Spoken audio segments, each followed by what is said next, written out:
Every year in Riverdale, the animals held the Great River Race.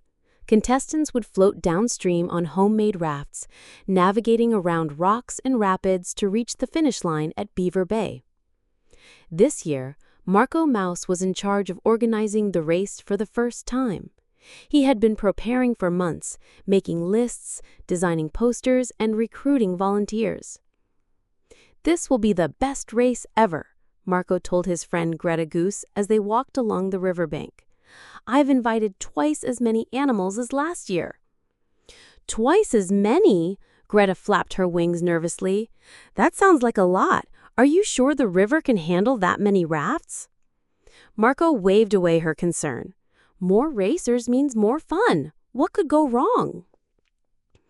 On race day, the starting line was packed with excited animals on colorful rafts.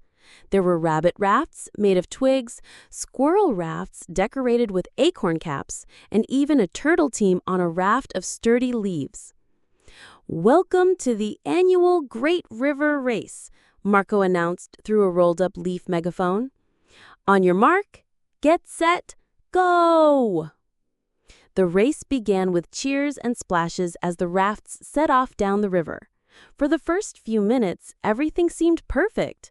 Spectators lined the riverbanks, cheering as the contestants paddled and floated past. But soon, Marco noticed something strange. Just around the bend, there was a huge backup of rafts. Animals were shouting and bumping into each other, and nobody was moving forward. "What's happening?" Marco asked, scurrying along the shoreline to get a better look. The problem was immediately clear. The river narrowed significantly between two large boulders, creating a tight passage that could only fit one raft at a time. With so many contestants, a massive traffic jam had formed. "Oh no," Marco squeaked. "It's a bottleneck." He remembered learning about bottlenecks in school, how they were points in a system that limited the flow and caused backups. This narrow part of the river was definitely a bottleneck, and it was ruining his perfect race. Greta flew over and landed beside him. "I was worried about this. The river gets very narrow here. Last year there were fewer rafts, so they could pass through one by one without much delay." "What do we do?" Marco asked, his whiskers drooping in disappointment. "At this rate, the race will take all day, and some contestants might give up."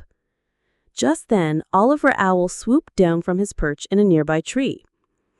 "I've been observing your bottleneck problem," Oliver said wisely. "When dealing with bottlenecks, you have three options: increase capacity, improve efficiency, or manage the flow better." Marco's ears perked up. "How do we do that?" "Well," explained Oliver, "we can't make the river wider, so increasing capacity isn't possible. But we can improve efficiency and manage the flow better." Together, they quickly developed a plan. Oliver would fly ahead and direct traffic, ensuring rafts approached the narrow passage in an orderly way. Greta and her goose friends would create a numbering system, giving each raft a turn to pass through. Meanwhile, Marco and his mouse cousins set up a quick check station before the bottleneck. They made sure each raft was in good condition and properly balanced to pass through the narrow spot as quickly as possible. "This is like the express checkout lane at the grocery store," said Felix Fox, as the mice inspected his raft. Within minutes, the system was working beautifully. Instead of a chaotic jam, the rafts now moved through the bottleneck in an organized fashion. Oliver directed traffic, calling out, "Raft number 12, you're up next. Raft 13, prepare to approach." The mice quickly fixed any issues with the rafts before they reached the narrow passage.